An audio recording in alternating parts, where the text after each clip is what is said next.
Bonjour à tous et bienvenue sur Big Boy Perche, toujours pour vous parler de mes techniques et approches favorites au bord de l'eau.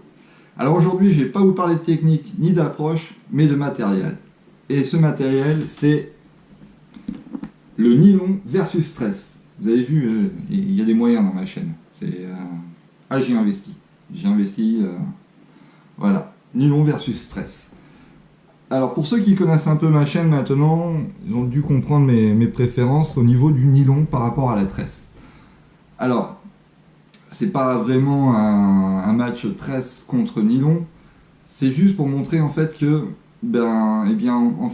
c'est toujours plus intéressant d'utiliser la tresse quand il le faut et le nylon quand il le faut. Mais le problème en France, c'est qu'on a toujours des idées bien arrêtées et depuis maintenant une dizaine d'années, c'est tresse, tresse, tresse. La tresse c'est intéressant en fait pour les pêches à gratter, les pêches tactiles à longue distance. Pour les principes de base d'une tresse, c'est-à-dire que peu d'élasticité, un très bon ressenti dans la main. Donc voilà, ça c'est intéressant. On le doit en fait à la pêche à la verticale. Des gens des pays de l'Est, un peu comme Luc Coppens en fait, qui a apporté ça sur les pêches à la verticale il y a maintenant plus d'une quinzaine d'années, je crois. Et voilà, la culture vachement des pays de l'Est. Et en France, on est directement, depuis quelques années, grâce au lobby des marques de ces pays-là, et des magazines qui sont sponsorisés par ces marques-là, on est vachement influencé par cette culture-là. Mais au final, combien de pêcheurs français pêchent en bateau, en vertical? Voilà, il y a plus souvent de pêcheurs en France, on est plus nombreux en pêche du bord à pied.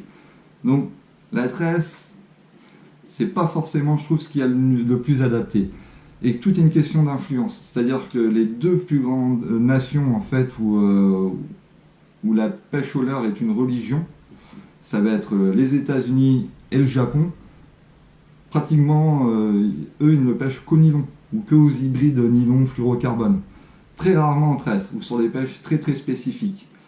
Et le Japon, où ils ont une forte culture de pêche au bord à pied, en fait, eux pêchent énormément au nylon et aux hybrides fluorocarbone nylon.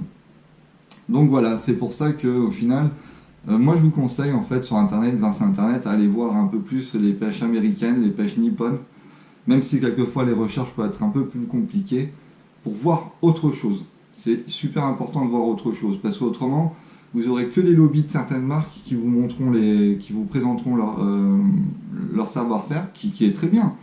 Mais c'est dommage de s'arrêter que un savoir-faire. Moi j'ai pu voir l'évolution au début, fin des années 90, on avait une forte culture et une forte influence nippone, qui a été petit à petit évincée par la culture des pays de l'Est. C'est dommage. Moi, après c'est une question de goût, voilà, dans la pêche récréative, dans notre pêche récréative, personne n'a raison, personne n'a tort. Tout ce qui compte, c'est de se faire plaisir. C'est l'émotion qu'on a. Mais je trouve que le nylon, franchement, d'une part, c'est beaucoup moins cher, on peut le changer plus facilement, et il y a plein d'avantages. Donc, je vais vous montrer déjà les différentes résistances, les choses qu'on peut penser et qui peuvent être fausses en fait sur le nylon et la tresse. Donc on pense tresse, résistance supérieure à un nylon et plus tactile que le nylon. C'est vrai en plus. Mais en tout cas, c'est plus faible à l'abrasion et le problème d'une tresse, c'est qu'on est obligé d'utiliser un bas de ligne. Ce bas de ligne, on est obligé de faire un nœud. Et un nœud sur un corps de ligne et sur un bas de ligne, c'est la zone de faiblesse, c'est là que ça cassera à 99% des cas. C'est pas votre cœur de ligne, c'est pas votre bas de ligne qui pètera, c'est le raccord. Vous pouvez utiliser tous les nœuds, le plus souvent, voilà, j'insiste vraiment là-dessus, ce sera le raccord qui cassera. Alors j'ai fait une démonstration sur une tresse en 12 centièmes et un nylon en 35 centièmes, résistance 10 kg, résistance 9 kg pour la tresse. Et je vais mettre des gants pour éviter de me couper. Voilà. Et j'ai fait juste un nœud de raccord de nœud universel que j'utilise le plus simple, le plus souvent et le plus simplement, parce que j'aime la simplicité en fait, dans mes pêches. Donc voilà, mon nœud de raccord. Donc là j'ai ma résistance, je me répète, en 9 kg données constructeur, fabricant, hein, et 10 kg données fabricant pour le nylon. Donc, voilà. Je vais mettre un peu de longueur parce que les gens entendront dire ouais, forcément tu tires sur la longueur. Voilà. Et là, à votre avis, où ça va casser? Eh bien, au nœud. Voilà. Ce sera toujours au nœud. Alors, on aurait pu utiliser une distance plus grande, ce sera au nœud.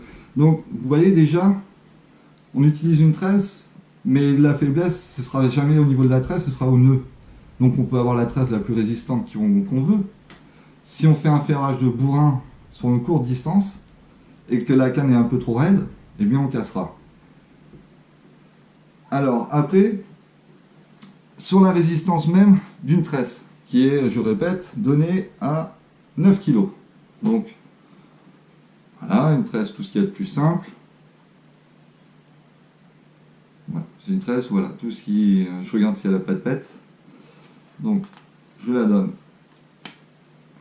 Je la coince. Et inversement. C'est là que vous allez voir que c'est trop compliqué.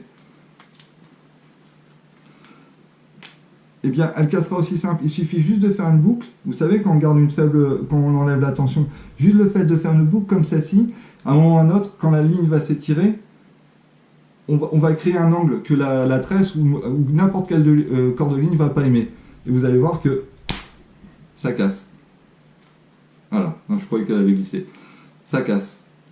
J'ai pas tiré fort, mais c'est pour vous montrer que n'importe quelle résistance fera que ça cassera. Par sa faible élasticité, en fait. C'est sa faible élasticité qui la rend au final vulnérable aux tractions, aux tractions vives, quoi. Voilà. Après, on va le faire la même chose pour le nylon. Alors le nylon, pareil, je me répète, 35 centièmes pour 10 kg. Donc on est vraiment sur une différence de 1 kg. Données constructeurs, donc ils peuvent dire ce qu'ils veulent. Hein. Généralement ils disent ce qu'ils veulent d'ailleurs.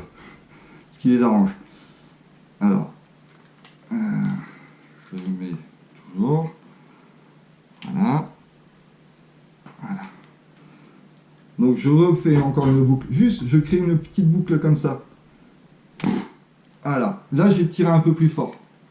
Bizarrement, c'est la... Voilà. En résistance, le nylon aura résisté plus... aura plus résisté au final. Je me suis fait mal. Ça a donné un petit coup de fouet.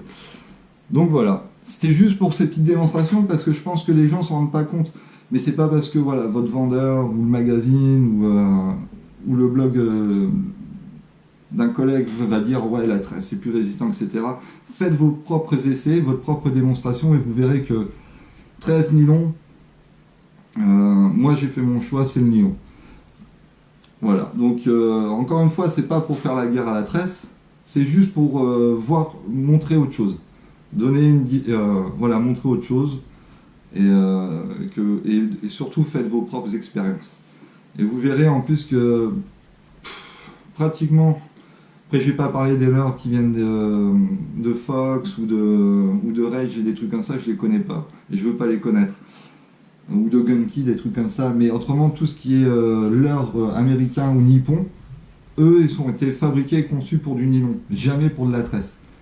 Donc c'est pareil, au niveau flottabilité, action de nage, etc. etc. Bah voilà, le nylon est vachement plus intéressant. Donc voilà, c'était juste pour... ça faisait longtemps que je voulais faire cette vidéo. Tresse versus nylon. Et moi j'espère que ça vous aura intéressé. Et encore une fois, s'il y a une chose à retenir là-dessus, c'est que votre faiblesse sur votre corps de ligne et votre bas de ligne, ce sera le nœud de raccord.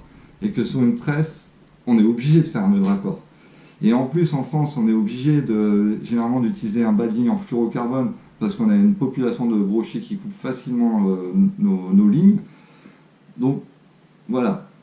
Tresse, fluorocarbone, nylon, on aura toujours un nœud de raccord. Et bien, on cassera toujours à cet endroit-là. Donc, ben voilà. Je pense avoir fait un peu le tour, c'est compliqué, mais au moins soulever un intérêt pour vous là-dessus. Et La prochaine fois que je vous verrai, en fait, ce sera pour une nouvelle saison, on sera au mois de mai. Moi, j'essaierai cette année de plus parler des pêches qui m'intéressent, qui me plaisent. On a tous des pêches qui nous intéressent plus que d'autres. Moi, c'est la pêche au big bait. Quand je pêche au leurre dur, en fait, c'est tout ce qui est big bait. Et donc là, je vous parlerai en fait des leurres, des big bait, swing bait, mais seulement made in Japan. Voilà, que des leurres japonais. Des leurres en fait on n'a pas encore parlé, je pense pas que en France on en ait parlé.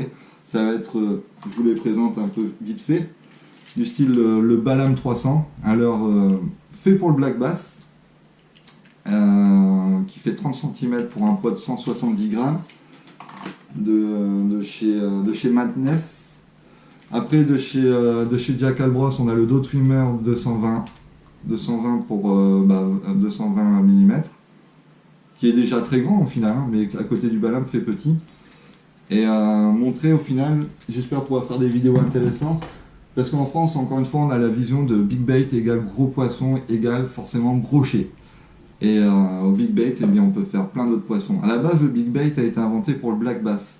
C'est-à-dire que, pour que vous en ayez bien conscience, ce leurre-là a été conçu pour le black bass.